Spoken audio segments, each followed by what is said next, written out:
Bendiciones, mis amados hermanos, amigos, familiares. Una vez más, su hermano pastor, Leonel Gamarra desde la Estrella, Antioquia, Colombia, para continuar en este primer martes del año 2021 con este maravilloso estudio del libro de Apocalipsis, que espero que sea de mucha bendición para su vida y pueda ampliar el conocimiento que ya usted tiene o adquirirlo si de pronto no tiene idea de lo que significa este libro o de lo que nos enseña o nos muestra este libro. Es un año que va a ser bastante difícil y que esperamos que usted se mantenga firme en los caminos del Señor, independiente de cualquier circunstancia que pueda pasar en su vida, en su familia o en su entorno, y que pueda perseverar hasta el final. Bien, estamos hablando de las bienaventuranzas que contiene este libro y estuvimos mirando la primera. Aparte de esta bienaventuranza, encontramos otras 6 bienaventuranzas más, aunque como he dicho, la primera es triple, pero se reúne en una, ya que precisamente nos dará la oportunidad de irnos con el Señor. La primera que estuvimos mirando efectivamente está en el versículo 3 del capítulo 1, que dice, bienaventurado el que lee, los que oyen y guardan las palabras de esta profecía. Dice el versículo, bienaventurado el que lee, los que oyen las palabras de esta profecía y guardan las cosas en ellas escritas, porque el tiempo está cerca. Bueno, ya hablamos de ella como tal, no lo vamos a retomar.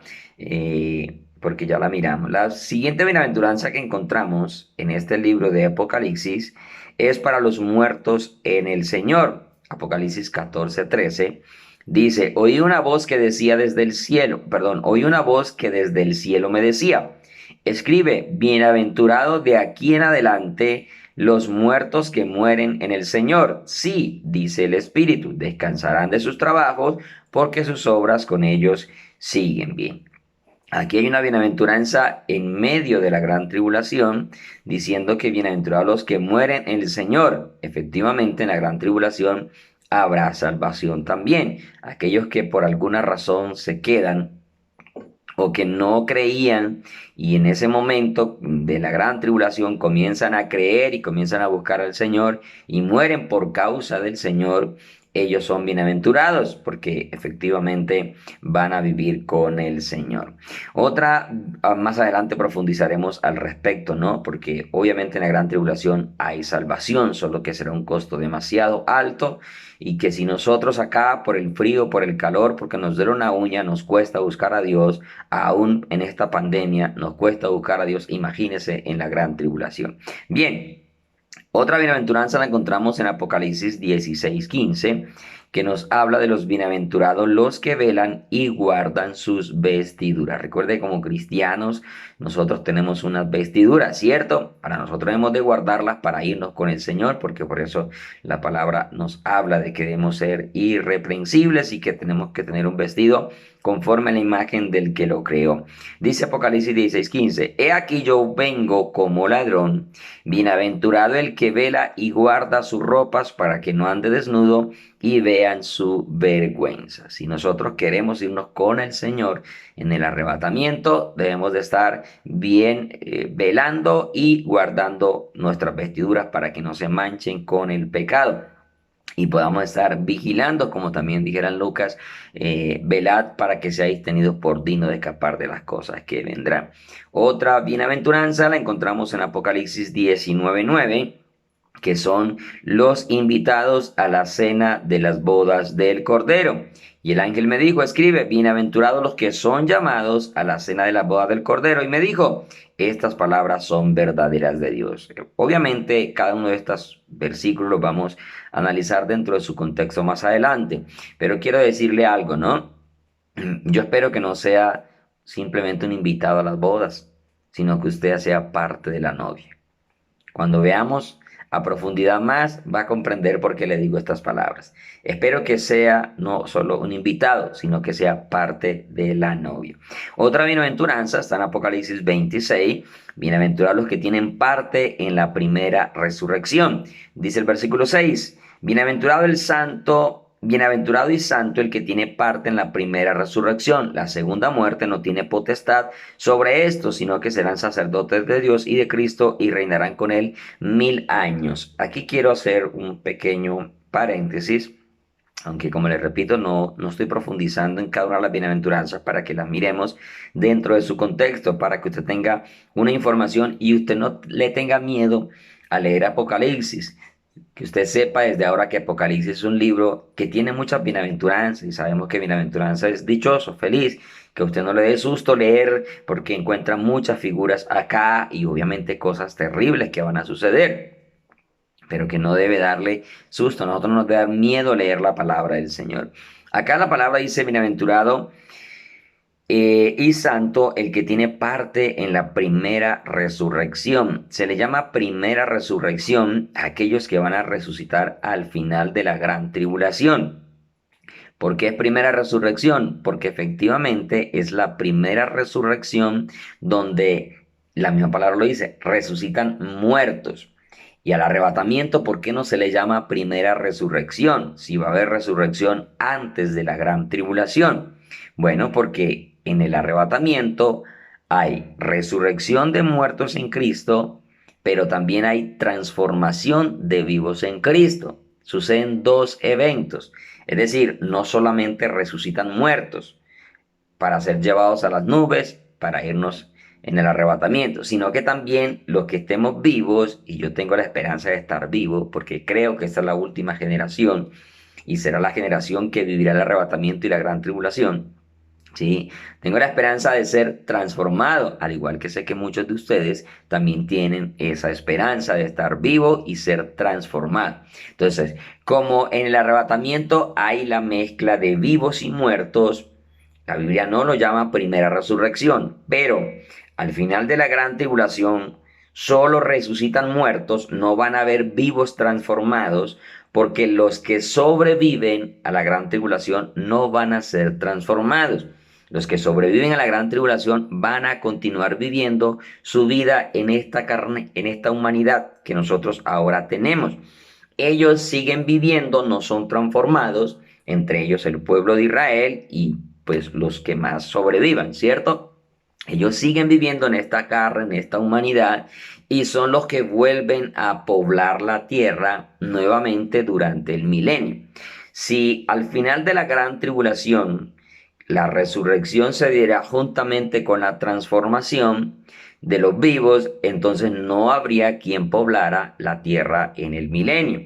Porque cuando seamos transformados o cuando resucitamos en Cristo, obviamente, ya no va a haber casamiento, no hay matrimonios, no hay relaciones sexuales, por tanto no habrán embarazos y no habría quien poblase la tierra. Entonces, los que sobreviven en la gran tribulación no van a ser transformados. Siguen viviendo, repito, la vida normal que actualmente nosotros vivimos, pero que obviamente en ese caso con Cristo reinando en la tierra. Y esas personas que sobreviven durante el milenio van a tener hijos, se van a seguir casando, la gente va a, eso ya lo hemos estudiado también, lo hemos enseñado, la gente va a vivir muchos años como vivieron en la época antigua, ¿sí? Incluso la escritura habla de que el niño, se cuenta de 80 años al niño, imagínense, si de niño la Biblia lo llama de 80 años, ¿cuántos años va a ser adulto, cierto? Entonces se va a vivir 500, 600 años en esa época, ¿sí? Entonces, por eso se le llama primera resurrección, porque no va a haber transformación de vivos, sino que solo resucitarán los muertos que en la gran tribulación perdieron la vida por causa de Cristo Jesús, murieron creyendo en Él, es decir, aquellos que van a ser decapitados o que de otro tipo de muerte o forma de muerte, creyendo en Jesús, mueren, resucitan al final del milenio y por eso se le llama primera resurrección. Y dice, mire que el versículo dice, y reinarán con él 1000 años, es decir, que esto es para el reinado milenial, ¿sí? Entonces ellos resucitan, transformados, obviamente, porque siempre que hay resurrección va a haber transformación. Cuando vamos a hablar de la vida eterna, ¿sí? Va a haber una transformación, entonces resucitan y transformados y ya no se van a poder casar, al igual que la iglesia y todos los que hemos resucitado o hemos sido transformados en el arrebatamiento. Eh, entonces, por eso la Biblia le llama primera resurrección. Espero que le haya quedado como clara la idea y no se deje confundir, porque sé que los que no creen en el arrebatamiento usan estos versículos para confundir a la gente, o los que creen que el arrebatamiento será el final de la gran tribulación también usan estos versos, ¿sí? Por eso siempre hay que entender las cosas, hay que pedirle al Señor que nos dé siempre sabiduría para nosotros comprender qué es lo que realmente el texto está diciendo. Otra bienaventuranza que encontramos está en Apocalipsis 22:7 y tiene que ver con el que guarda las palabras de esta profecía. A diferencia de la primera, que habla el que oye, el que lee, oye y guarda, la primera bienaventuranza nos da la oportunidad de irnos con el Señor.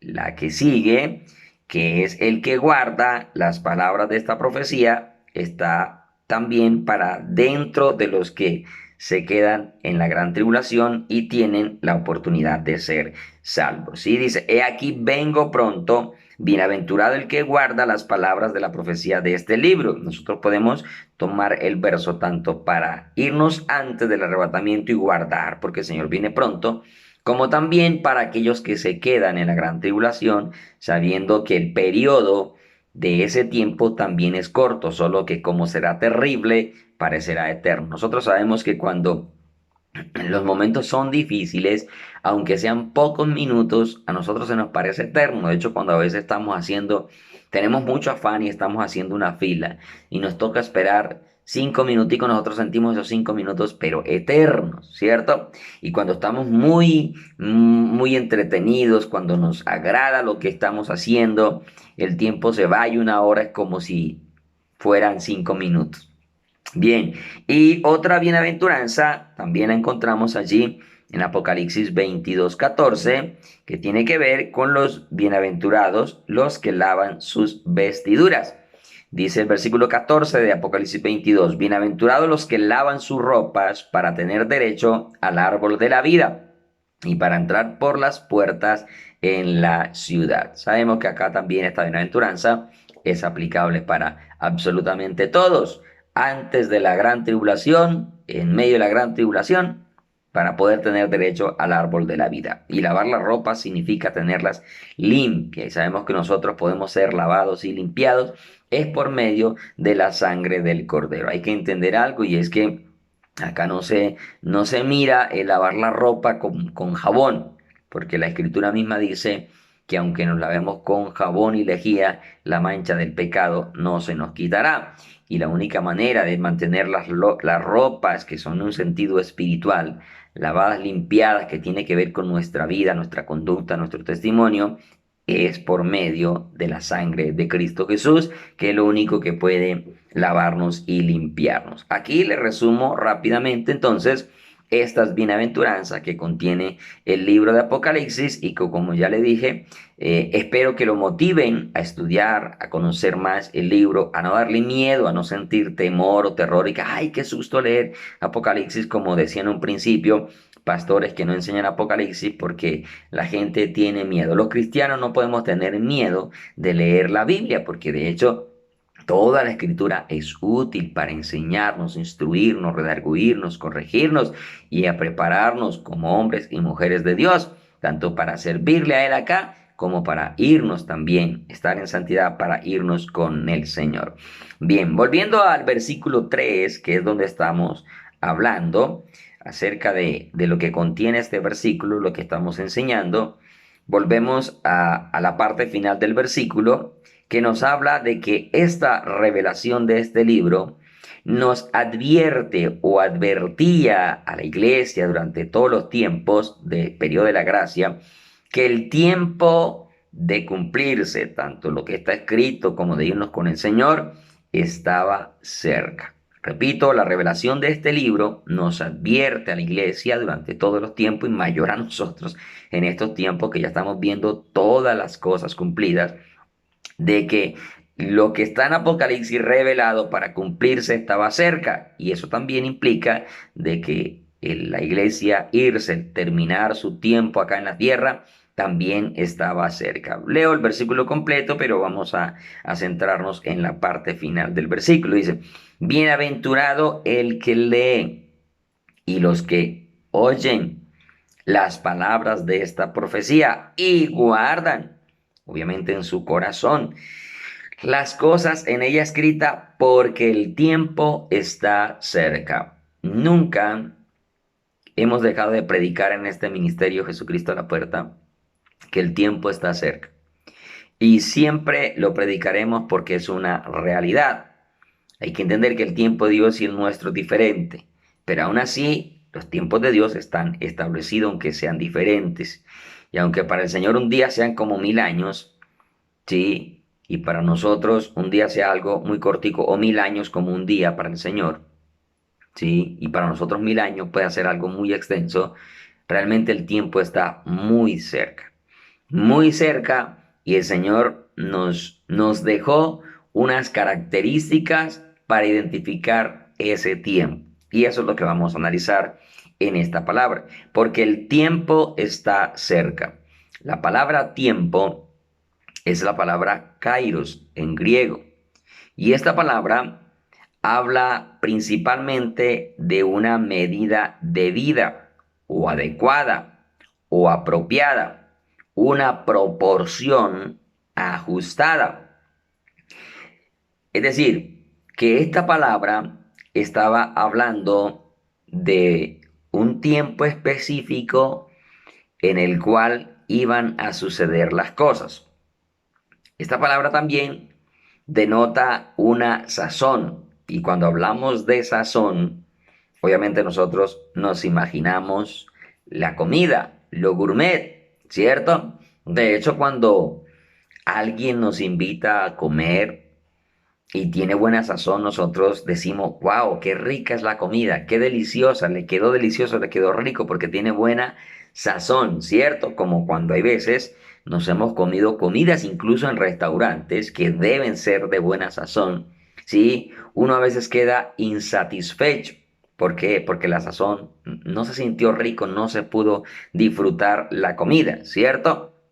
Bueno, la sazón es la que marca el gusto o le da la característica a esa comida para que usted diga estaba rica, deliciosa o simplemente no le agradó, no le gustó, ¿cierto?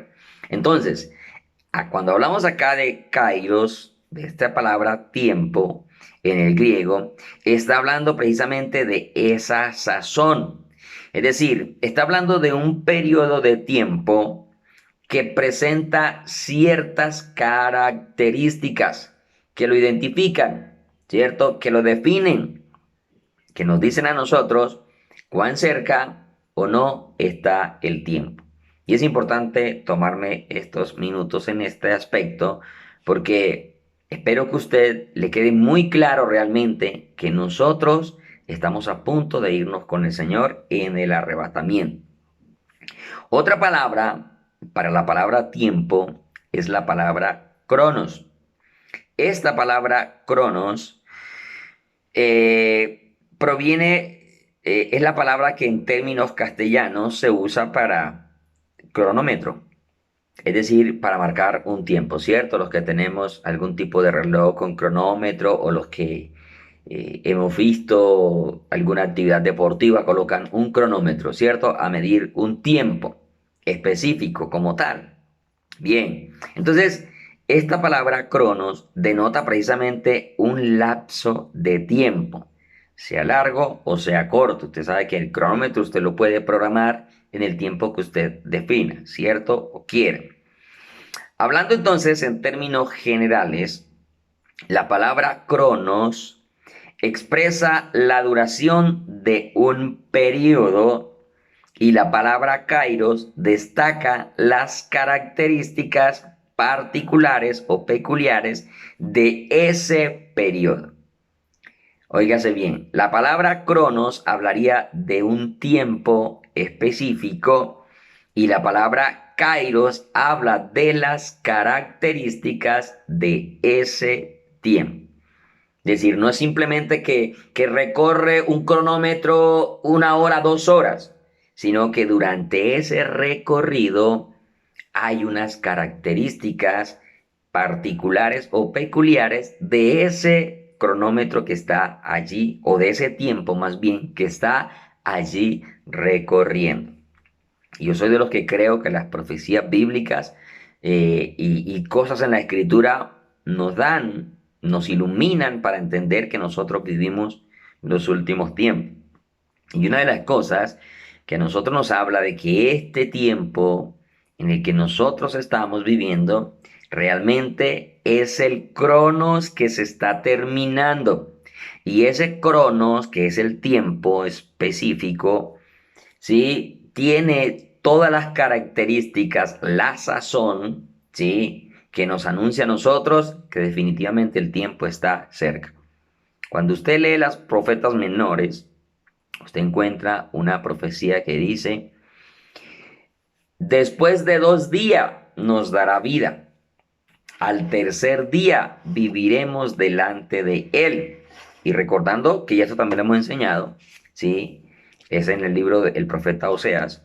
Y recordando lo que ya hemos enseñado en otras ocasiones, el Señor dijo que un día era como 1000 años y 1000 años como un día.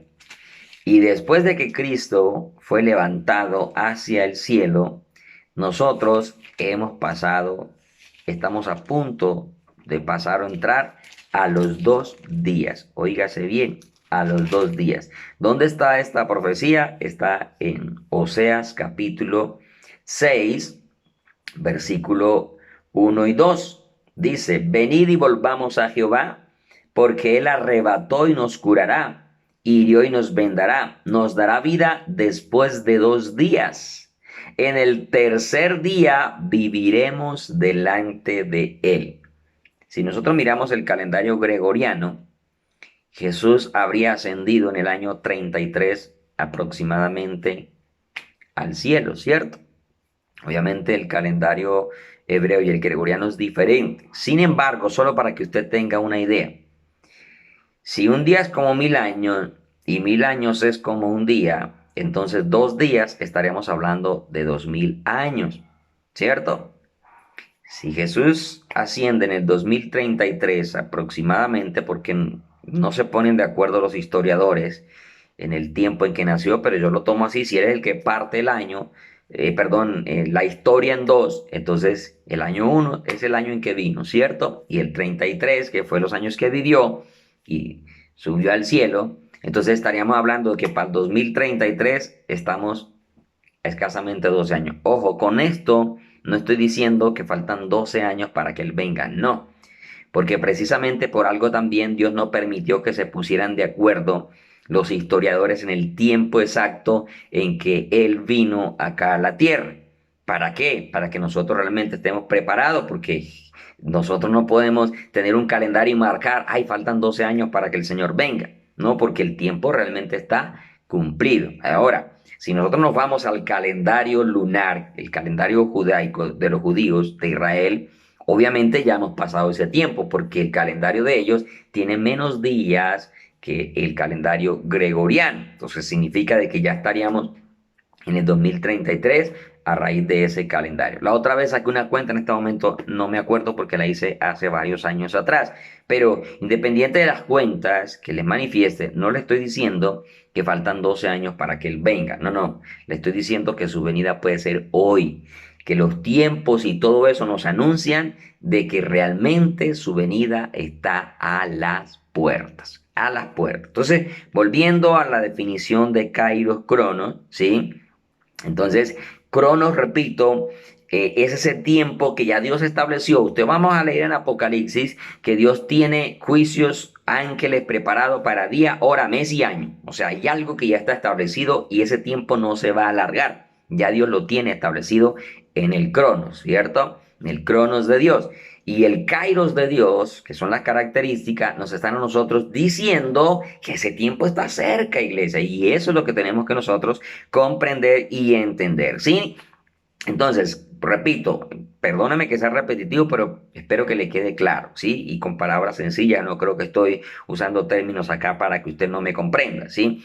Cronos, medida, tiempo específico establecido por Dios, kairos, características de ese periodo de tiempo, ¿cierto? Entonces, el Padre obviamente puso en su sola potestad tanto los cronos, es decir, el tiempo, que es la duración de ese tiempo, como los kairos, es decir, las sazones, es decir, las características de ese tiempo, pero que nosotros conocemos nosotros conocemos el kairos, las características del tiempo las conocemos. No conocemos específicamente el crono, es decir, cuándo termina, cuándo empieza, cuándo, pero las características están, lo que significa de que ese cronos entonces está a punto de terminar, ¿cierto? ¿Sí? Entonces, nosotros debemos tener esto muy claro, ¿sí? Que ese cronos ya está por cumplirse en su totalidad para manifestar la parusia o la aparición de Cristo Jesús, que viene obviamente por su iglesia y que levantará a aquellos que murieron en Cristo Jesús y que nosotros nos iremos hacia las nubes en el glorioso arrebatamiento, ¿sí? Eh, Espero que esta idea le haya quedado clara con relación al Cronos y al Kairos. Cuando hablamos de cerca, es que está muy próximo, muy contiguo, muy cercano. ¿Sí? Pronto veremos a nuestro Señor Jesucristo en las nubes porque las características de ese Kairos, ¿qué son? Usted lee Mateo 24, Lucas 17, 21 y se va a dar cuenta, esas son las características. Guerras, rumores de guerras, hambres, pestes, terremotos, señales en el sol, la luna, las estrellas, la gente confundida por el bramido del mar, de las olas, falsos profetas, falsos maestros, multiplicación de la maldad, enfriamiento del amor, adormecimiento espiritual, incendios, volcanes, muertes de aves, de peces. Hay tantas cosas, Dios, que nos están a nosotros anunciando el cambio climático. Todo esto nos habla de que todas esas características del tiempo las estamos viviendo en este espacio, en este siglo, en esta década. Nosotros estamos viendo todo eso como nunca antes se había visto. Yo sé que durante todos los tiempos han habido guerras, rumores de guerras, terremotos, pero nunca como se ha visto en estos últimos años que nosotros hemos vivido. Y lo que nos faltaba quizás, por decirlo de cierta manera, era una pandemia a nivel mundial, una peste a nivel mundial, que aquí la tenemos, que no se ha ido y aún así ya hay preocupaciones por otras situaciones por venir, ¿sí? Entonces, aquí en esta primera parte que hemos titulado Las cosas que has visto, ya estamos terminando, digámoslo, en esa primera parte. Sin embargo, nos hace falta el saludo a las 7 iglesias, que obviamente tenemos que analizarlo y mirarlo dentro de esta primera parte del libro que nos habla de las cosas que has visto, ¿sí? Y vamos a entrar a hablar, obviamente, del versículo 4 en adelante en la próxima enseñanza para que veamos ese saludo que el Señor le habla a las iglesias. Y estaremos mirando obviamente también el contenido a cada iglesia en la enseñanza siguiente. Espero que esta palabra siga siendo de bendición para sus vidas y que usted no dude en compartir estos mensajes en sus redes sociales, en todos los medios que usted pueda tener para que otros también reciban la enseñanza y puedan guardarla en sus corazones. Le mando un gran abrazo a la distancia. Cuídense mucho. Cristo les ama y viene muy pronto. Shalom y Maranata, que significa paz, y el Señor viene. Amén.